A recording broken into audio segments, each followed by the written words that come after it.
Welcome to today's session of the Zebra Inflation Drivers and Dynamics webinar.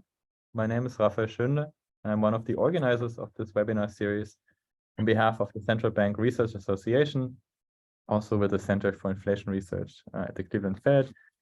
Dominic Smith is my co-organizer. And without much ado, let me pass on the virtual stage to Michael Weber from Chicago booth, who will be today's moderator. Michael? Yeah, thank you so much, Raphael. Also, a warm welcome from my side. Super excited to be able to, moderate through you this very exciting session today, where we have two excellent presentations.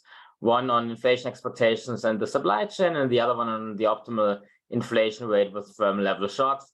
Special thanks go to Raphael and Dominic as organizers, but also to Doris from the Central Bank Research Associations for all the kind of important support in the background. Let me just briefly introduce you to the general format of this session. If you are regular, you're of course already well familiar with it. We have 45 minutes, a total of two presentations of about 15 minutes each, and the remainder of the time we'll actually have at the end for Q&A. Like, given the format of the sections, we unfortunately don't have on-the-spot live questions, but feel free to actually write comments, suggestions, and anything you want to ask directly in the Q&A space. Like, you can directly, of course, post your questions during the talk, but we'll actually only ask them then at the very end of the two presentations. And the presentations are live streamed, so be aware that you can also afterwards actually see it on the YouTube channel recorded, on the Zebra website and the Zebra YouTube channel. The quick disclaimer, the usual central bank type disclaimer applies. Like, whatever is said here is actually not representing what Zebra might actually stand for or any of the sponsoring institutions. Now, I don't want to use any more of the precious time and directly hand it over to Elías, who is the director of the Monetary Policy Division at the Central Bank of Chile, to tell us about his exciting work. Thank you very much, Michael. Thanks for the invitation. Well, it's a good thing that we don't really have to motivate the theme of today's discussion, given what we are experiencing. Let me just share the screen.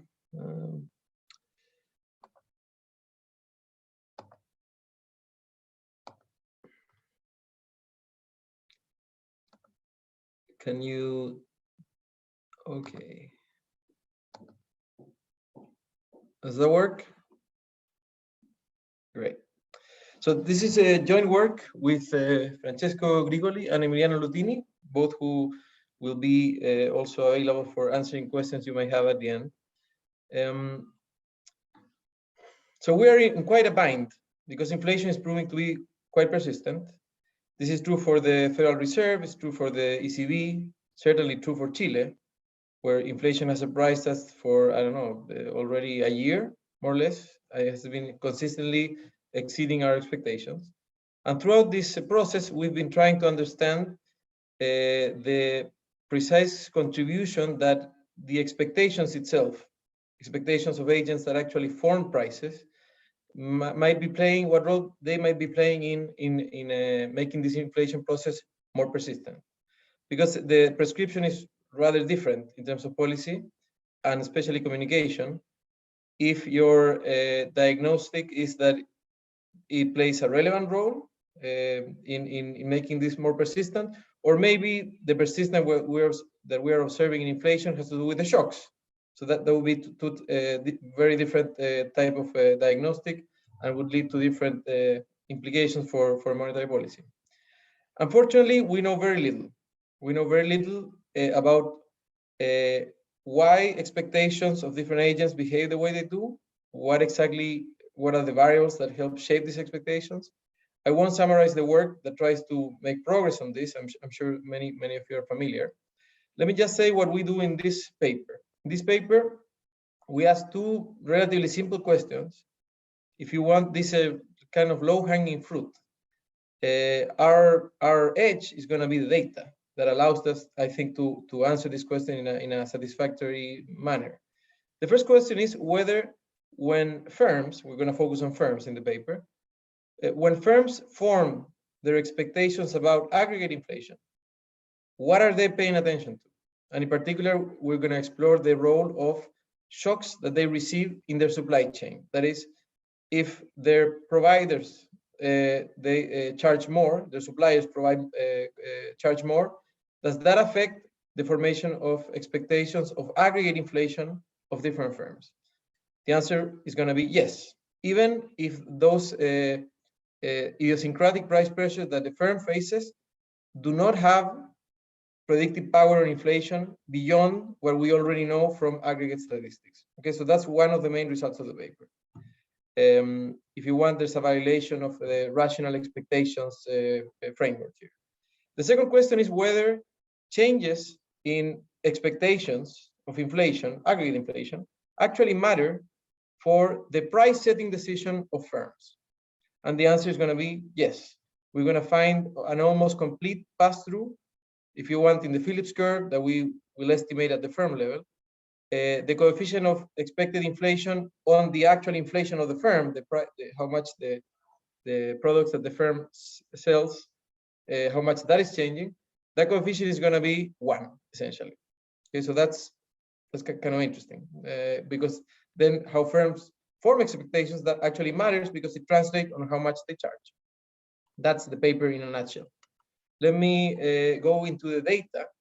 This is kind of the interesting part, I think. In the macro sense, this is going to be a period for which the data is actually available, the kind of detailed data that I'm going to explain. That is sort of appropriate for studying this question because we have a fair amount of variation in inflation. So inflation touched a low of 1.4% a couple of years ago, and then it reached 5.2 when our data stops, which is September 2021. Of course, we have more data now. We can update this, but this is the data we use in the paper. That's in the macro sense. Let's go to the micro data that we have for this. Okay, so essentially we are matching five sets of data. So first, this is the most important one. We're gonna use a survey of firms' expectations that ask about, what they think about the economy, what are they going to do about employment, a bunch of questions. But there are a couple of questions of inflation. What do they expect inflation to be? And this is about the aggregate inflation of the country, the aggregate CPI. So the specific question is, what do firms expect CPI to be in exactly 1 year from now? So that's a question of the survey. Then we have the value-added tax registry, which essentially since 2015 mandates every single firm in the country, whenever they make a purchase or a sale, they have to submit electronically and in real time the details of the sale of the purchase for tax purposes. Okay, so this is electronic, automatically updated in the IRS website. And what does this have? This allows us to see what firm is buying and who are they buying from and who are they selling to. So it's basically the whole business-to-business transaction that we can see here.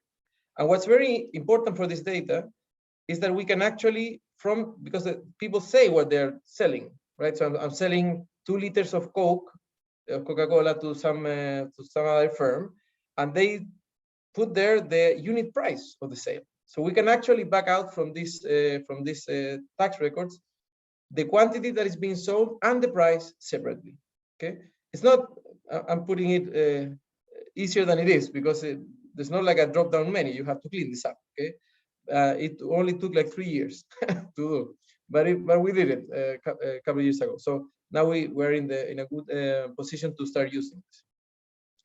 We have also customs data. That's important because, of course, many firms have a relevant cost from the external suppliers, and they also export abroad. We have other sources of income tax forms that is very also allows us to check the purchase of other materials. And finally, we have information from the Bureau of Unemployment Insurance that is going to give us the firm's monthly wage bill. Okay, so we also have all the wage expenses. We also know who the firms hire, and we can talk more about the data in the end if you want. It's a great data set. So anyway, just to give you a very few descriptive statistics so you understand a little bit of the data. So in the left hand side of this figure, we're plotting the CPI inflation. That's in the right hand side axis, the red line, and in the rest of the plots, the rest of the lines here and the areas are essentially the evolution of what we could call the PPI, but this is constructed from the microdata. Okay, so this is the average price that firms are observing in their supply chains with our microdata. Of course, there's a lot of dispersion. That's what the areas capture here. This is plotted actually in the left-hand side axis. You can see that the scale is different. So the volatility is roughly 5 times what firms observe at the cost level than what we observe at the aggregate CPI. And let me just move to the right-hand side figure that starts setting the stage for the regressions that I'm going to show. And this is just a visual representation of the relationship, the correlation, if you want, between the input price inflation, the cost that firms are essentially facing from their suppliers, and the relation with the expectations of CPI. Okay, this is already using the survey of CPI expectations. You can see that there's a sort of a weak relationship, and now we're going to test whether this is significant, what's the magnitude, and then afterwards the implications. So this is the basic regression that we run. It's a local projections method regression. It's kind of simple. So basically, you face a shock in different variables, different explanatory variables, including lagged inflation, including the cost of your suppliers, right? So that's the cost you face as a firm for your materials, other controls, etc. And then on the left-hand side, we are seeing how that affects the expectations of inflation of that same firm for the overall CPI for, say, 1 month from now. It's always 12 months looking ahead, okay? But that's what the survey asks. But we see the result on that expectation 1 month from now, then 2 months from now, that's the age of the regression. Then 3 months from now, and then those coefficients are going to allow us sort of to plot the local projection dynamic of these shocks to the supply chain. Okay. There's some details of the data. I don't have much time, so I'll just skip for this. Let me just point to a few important issues here. First of all, we're testing, the main test of this part of the paper is whether this gamma sub p, which is the sensitivity of aggregate inflation expectations to the inflation you observe in your supply chain, whether that coefficient is different from 0 or something else or positive. And the rational expectations test would imply that this is 0. Let me explain this a little bit. That's because we are already including in the regression all the other aggregate available information for the firm. Specifically, we're including the different lags of the aggregate inflation process. Okay, there are no real endogeneity concerns here, right? Because it is very unlikely that the expectations of inflation of the firm, the left-hand side, would affect the inflation that the firm actually observes in the supply chain. Just to make sure that this is true, we have a robustness test when we test this only for firms that we are sure don't have any monopsony power, for example. So we can talk about those details later if you want. But we think our approach has a couple of strengths. Maybe the main strength is that in comparison to previous efforts, the input of supply chain inflation that we're using is specific to the firm. This is constructed with the data, the actual cost that the firm is paying for every single one of its inputs. And this is an advantage from using, say, a sectoral aggregate of PPI inflation, which is unfortunately what the other authors have to use because they don't have firm level data on costs. So that's just a data limitation. And also the survey has a relatively high frequency. This is monthly. So that also sort of, it doesn't eliminate completely, but it mitigates the concerns for other confounding factors that might be moving, all the variables around at the same time. Anyway, so let me show you the results of the main regression. Then I'll come back to one more robustness point, and then we'll see the aggregate effects of this channel. So this is the local projection results. When we have in the left-hand side, we have the implications of one standard deviation increase in the weighted average of the costs that the firm is facing when it buys from its suppliers. Okay, and you can see that the effect on that, on the inflation expectation of the firm for the aggregate CPI, is actually statistically significant. So for every one standard deviation increase, you have roughly 0.06 percentage points. So is this large? Is this small? Let me just compare this with the effect that another shock has on inflation expectations. And these are innovations to the aggregate inflation process. Okay, so this is the local projection dynamic of shocking the aggregate inflation, the aggregate CPI, and then tracing how that affects the expectations of future CPI across time. And as you can see here, the coefficient is 0.4. So basically, the input price inflation responds roughly 12% of the magnitude of the response of to an aggregate CPI inflation shock. But remember that this should be zero, right? Because firms do not have any better forecasting power by observing their own supply inflation. So actually, let me just test that statement. Okay. So what we do here is we do a robustness where we only include firms where we run the following regression. We see whether information in the supply chain has any predictive power for aggregate inflation, because we cannot rule that out. And we run it, and what we find is that when we take the subsample of firms where there is absolutely no forecasting power, it still has basically the same effect on inflation expectation. So I think this delivers the point that even if there's no extra forecasting power or value of the information that you're receiving in your supply chain, firms still extrapolate a little bit of that, informing expectations of the aggregate price level. I'm mindful of the time, so let me just end up with the final regression, which is the second part of the paper, when we test the following. Does changes in inflation expectations, of aggregate inflation expectations, affect the pricing decision of firms? So essentially, we're running a firm level Phillips curve, which we're very excited about, because I don't know if this has been done before. I don't think, not at the firm level with this kind of data. And there's the model of Rothenberg. You can play around with it. You end up with something that is sort of a pseudo New Keynesian Phillips curve at the firm level, where basically inflation depends on expectations of inflation, which are coefficient beta, on marginal costs, and some error. And here are the results, and I'll just end up with this. You can see that the lack of inflation expectations actually has a coefficient that is statistically indistinguishable from 1. So basically, the pass-through is complete. Whenever you expect higher inflation in the aggregate, you pass that 1-to-1 to your pricing decisions. This survives, including different variables. I'm not going to comment due to time, but there's a bunch of robustness that we do on this. We also include the lag-dependent variable. That's significant, but it doesn't change the significance of lagged inflation expectations. So let me just finish.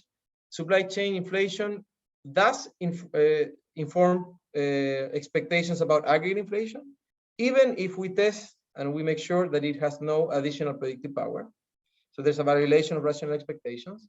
And this matters because firms pass their expectations of aggregate inflation 1-to-1 to their pricing decisions.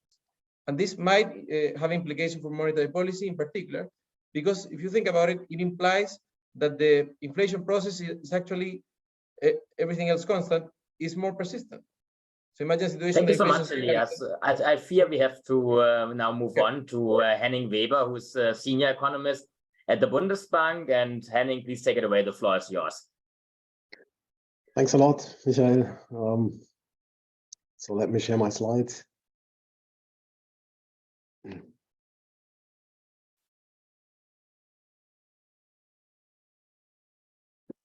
So this is joint work with Anton Narkov at the ECB.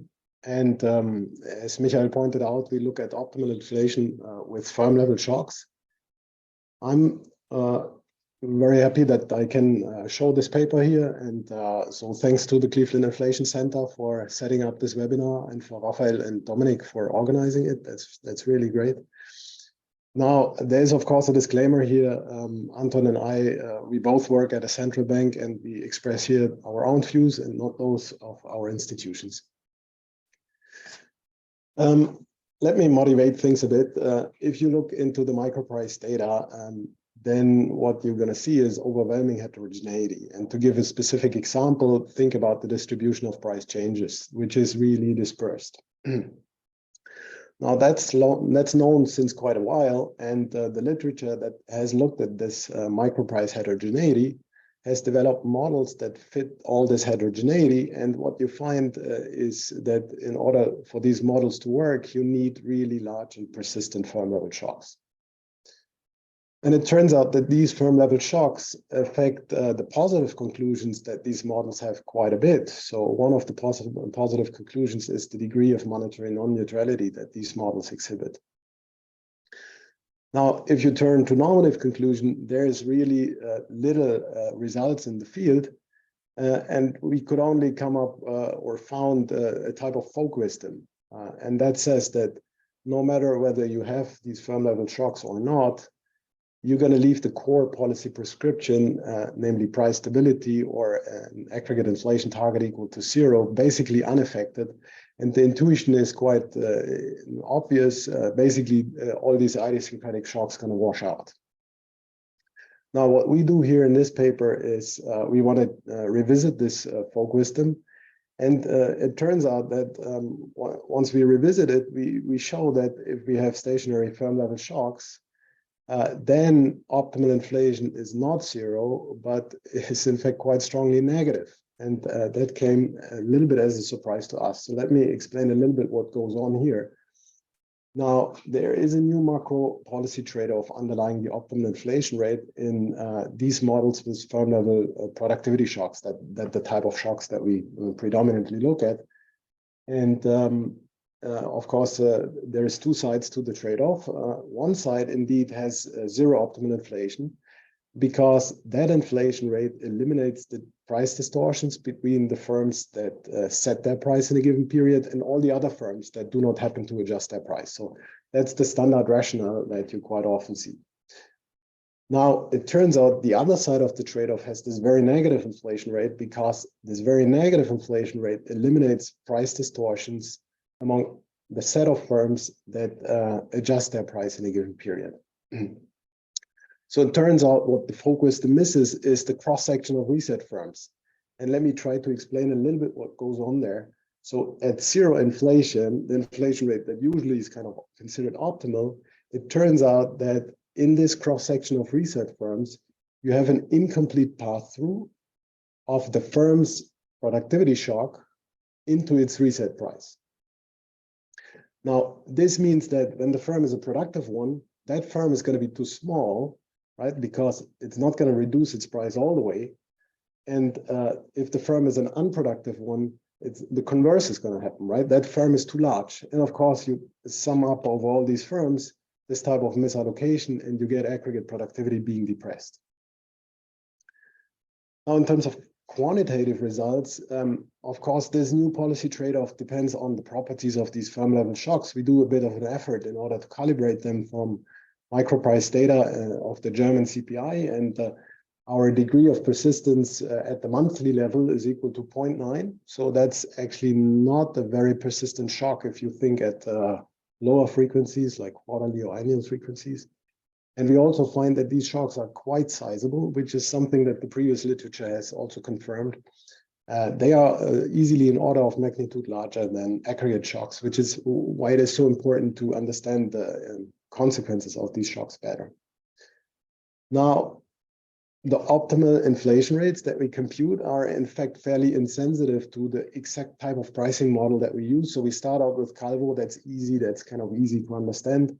We get a minus 1.6 per year.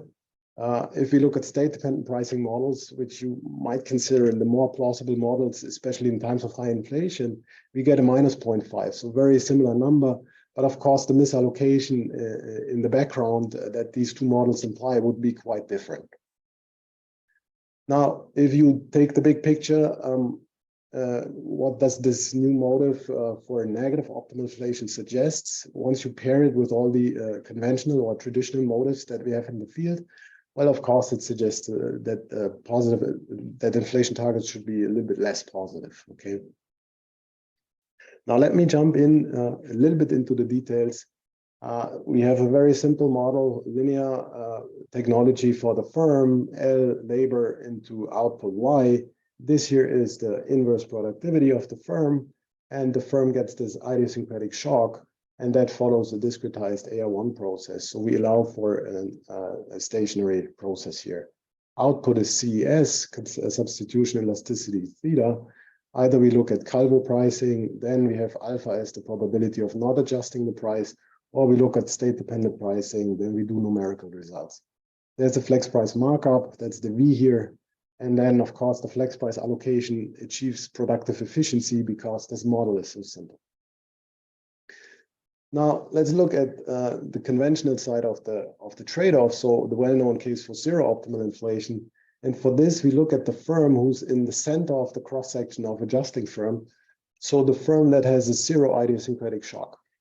Now, this firm is going to set its price, its reset price, so as on average to hit the flex price. Okay. Now, why on average? Well, there's inflation in this economy, and that inflation is eroding the firm's relative price over the lifetime of the nominal price. Okay. Now, suppose that there is negative inflation, then the firm's best choice is to start with a price below the flex price and let this price increase over the lifetime with negative inflation or deflation. Okay.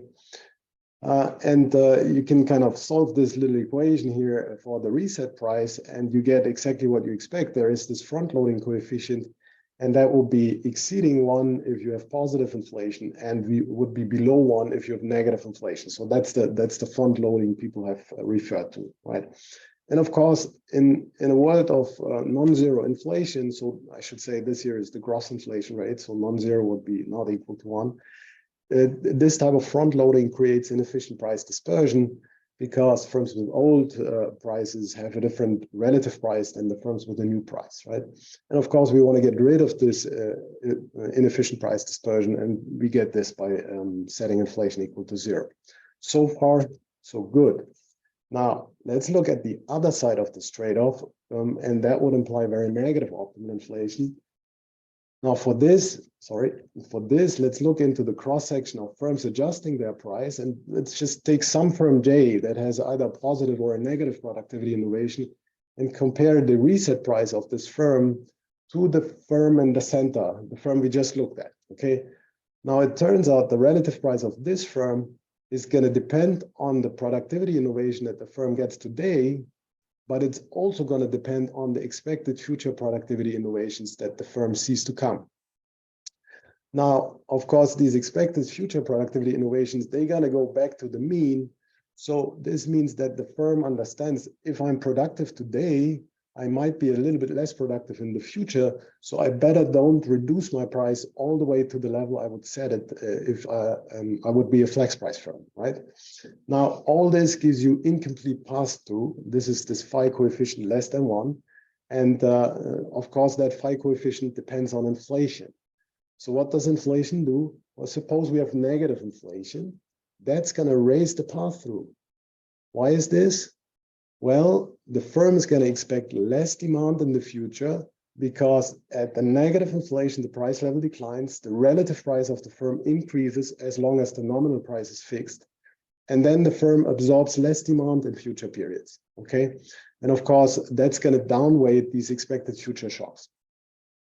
Now you can take this argument to the extreme, minus 100% inflation. Tomorrow, the firm is no longer in business. That restores complete pass-through, and you go back to the flex price allocation in this cross-section of the reset firms, okay? That's the simple intuition for this negative inflation. You put both of these two trade-off sides together, and you get the red line when you look at aggregate productivity in this economy. And you can decompose this red line, aggregate productivity in the sticky price economy, into what you have in the standard model without idiosyncratic shocks. So then you would choose an inflation rate equal to 0 in net terms. And the component that comes from this limited path-through that we just talked about, and you see that this blue line suggests you want to really set a very negative inflation rate, right? And putting these two things together, we get to an inflation rate which is fairly negative, okay? Now, what's the core parameter here? Well, that, of course, is the persistence of the shock, and we do quite a bit of effort in order to calibrate it. Now, we do this for each of the roughly 600 product categories in the German Consumer Price Index and get this distribution here. And you see that for the monthly persistence, this is kind of a 0.9, right? So there's a bit of variation. It's not a massive type of variation, but it's kind of interesting variation. And these are estimates that cover about 3/4 of the German economy. Okay, so it's a bit of evidence here. Now, we stick these estimates into our theories. Of course, we also have to calibrate the frequency of price changes. Also, we get this from the microprice data. We calibrate the size of these shocks. I don't talk about this explicitly. Now, if we do this and look at all the products, excluding housing, we get the results that I pointed to at the beginning. So the -1.6% per year or the -1.5% per year for the state-dependent pricing model. Now, of course, we can do this for subcategories. So food, you see, it's much more extreme here. And that is because shocks there are going to be significantly larger, the idiosyncratic shocks. We can look at goods. You see it goes down again a little bit. We can also do this for, we can do this for services. And you see here, you are pulled quite strongly back to the zero optimal rate. And that is because the frequency of price change, the price adjustment frequencies in services is so low, right? Prices are so sticky in services. Now, results for Calvo and the state-dependent pricing model are fairly similar. The state-dependent pricing model is a bit less sensitive. And I mean, that's quite intuitive, right? I mean, the extreme state's going to be associated with much higher frequency of price adjustment in this model. Now, what are the productivity gains? If you reduce an inflation rate of +4% to the optimal rate, well, you get about 30 to 70 basis points. And of course, the major bulk of this is in the Calvo model, where you have more misallocation, and it's about 30 basis points in the state-dependent pricing model. Now, how does this model look like, the decomposition in this model? So and that's the same decomposition that we also did in the Calvo model. Now, here you see much more nonlinearity, right? Red, again, is aggregate productivity. Black is what you would get if you just look at the price erosion and the front-loading effects. And you see already in this case, you are in the second best world. And blue is now what you get from the incomplete path-through. And you see there's much more nonlinearity in the pricing model, in the state-dependent pricing model. And the reason is quite intuitive. This path-through, which was the same for all firms in Calvo, is now going to be firm-specific once you turn to state-dependent pricing, okay? Now, let me conclude. So, contrary to folk wisdom, it turns out that negative inflation is optimal in pricing models, which are consistent with the big heterogeneity in the microprice data. Now, note that this result is coming about even absent money frictions calling for Friedman optimum of deflation, right? And you saw this when we looked at the subsector results. It could go even below the Friedman optimum of deflation. So that's quite that came quite as surprising to us. Now, there might be quite a bit of structural change ongoing at the micro firm level. Say we see larger firm level shocks with the pandemic, with the war, with the extreme weather events of recent years. And of course, from the perspective of our framework, this can affect the optimality of the inflation targets that we these days have in place. Now, the new motive for negative optimal inflation, that suggests a couple of things.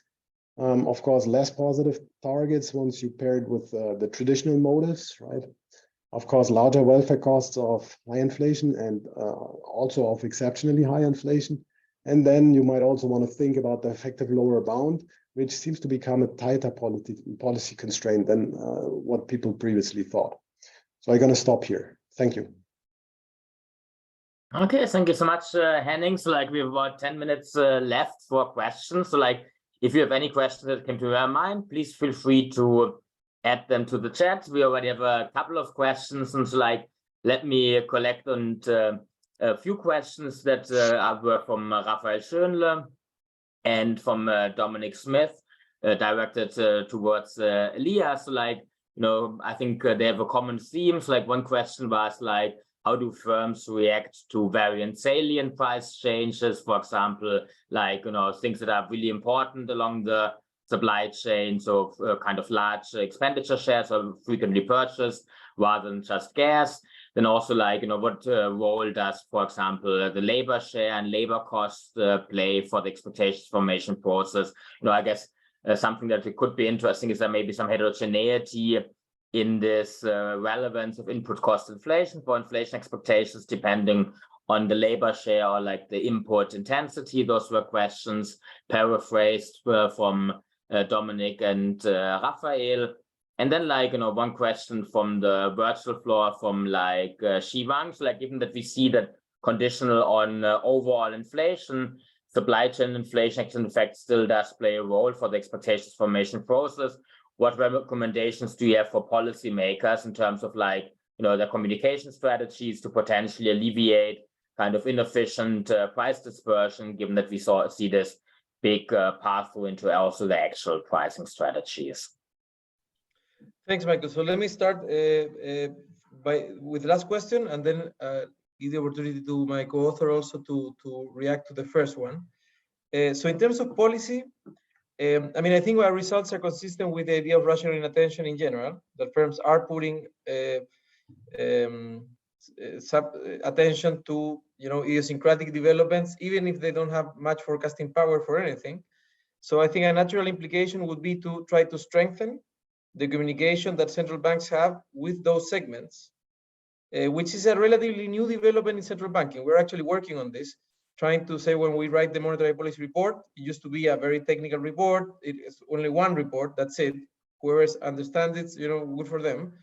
But now we've changed into trying to make different products, rewriting it with different languages, you know, more or less technical and with different communication strategies to reach different audiences, particularly firms, so that we can, you know, emphasize, you know, the importance of you know, aggregate data, what's going on in the economy, with the hope that they might pay more attention to that and perhaps alleviate this issue. But let me just turn to Emiliano to answer the first couple of questions. So thank you very much, Elías. So let me tell you what we did in terms of heterogeneity. So something important that we try to do is related with your own work, Michael, which is about like considering like a weighted average of inflation, but using as weights like the frequency of purchases of the firm. When we put together the value weighted as opposed to the frequency based, we did not find the same results as in the household literature, which they find that you know, like the more frequent things that you buy matters most for your expectations. We don't see that. We see that what matters is like the value weighted average of input prices by the firm. So we also try to do some additional tests. We were trying to see some salient goods such as oil and gas products, and also we do see a lot of the like. It's not that we find again the same as the household literature. What we see again is that what it matters is specific to the industry. Something that we didn't do, and possibly something worthwhile to explore, is trying to look at the interaction between the labor share and the input price inflation. However, and what I can tell you from the beginning is that we have manufacturer and retail firms. These two kind of firms are not labor intensive because retailers buy stuff and resell stuff, and like manufacturer is capital intensive.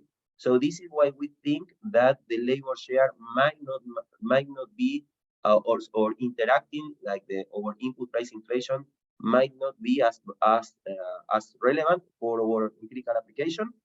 But definitely this is something worthwhile to look in more detail. And let me add to the point that Elías was talking about. We in the bank, we are starting to consider to conducting some RCT about the communication by the central bank. So this is something that is a recent line of work that we have in the bank, and possibly this is something that we can talk later with you, Rafael and Michael, just to see some possibly joint work to do in that area. Thank you very much. Okay, fantastic. Thank you so much to both of you. And now we have a couple of questions to Henning. So Rafael is asking what happens to the optimal inflation when the persistence of shocks is much more IID, as potentially could be consistent with what we actually see relative to an aggregate shock. And also, like, what do you think, Henning, actually would your results imply for the strength of the systematic response of monetary policy to inflation? Should actually central banks pay more attention to idiosyncratic firm or to sectoral shocks? Thanks a lot, Michael. These are very good questions, Rafael. Thanks for pointing them. Now, regarding IID shocks, it turns out that even at IID shocks, you're going to have the limited pass-through, and it's going to be very extreme even at IID shocks, right? Because for the firm, simply speaking, tomorrow you are back to being the average firm, so you want to make sure that your price is not going to deviating so much from the average firm's price, right? So then you get really the largest reduction in the pass-through almost that you could think of. Now, regarding the systematic reaction to inflation and whether the central bank should react to these idiosyncratic shocks, I mean, we take these idiosyncratic shocks very literally. So this would be really firm level shocks, which by construction do not affect the aggregate, right? So I think it's pretty hard to make an argument that the central bank should somehow systematically respond to this type of shocks. Of course, you would want to, and that's kind of obvious, you would want to stabilize inflation at a slightly different rate, right? But that's kind of all I think that would imply for that would follow from our results so far. So. Okay, thank you so much, Henning. So, like, we have time for one last short question from Dominic, also to Elías. So, like, question on like measurement and how accurate you think you can actually measure input price indices at the firm level, and whether you have any hunch on like how measurement error might ultimately affect your estimates and lead to an attenuation of your results. And so, like, we have about 1 minute left. Thank you. So, I mean, I don't think you can ever rule out measurement error, but just remember that we are actually measuring the precise prices that firms pay to each of their suppliers, and we are constructing price indexes based on that. So I think the only scope for there to be some measurement error here is that, remember, we have to classify the goods. So this doesn't come like in drop-down menu from the e-invoice. And that's something that you have to train an algorithm to do. But the success of this algorithm in classifying the type of good that is being transacted is above 90%. Okay, so we're fairly confident that we're doing a pretty good job in terms of reducing at least that origin of measurement error. So in comparison to, say, measuring PPI for each firm at the aggregate sector level, I think the error in measurement here must be an order of magnitude or more less than the usual measurement error that relies on aggregate indexes.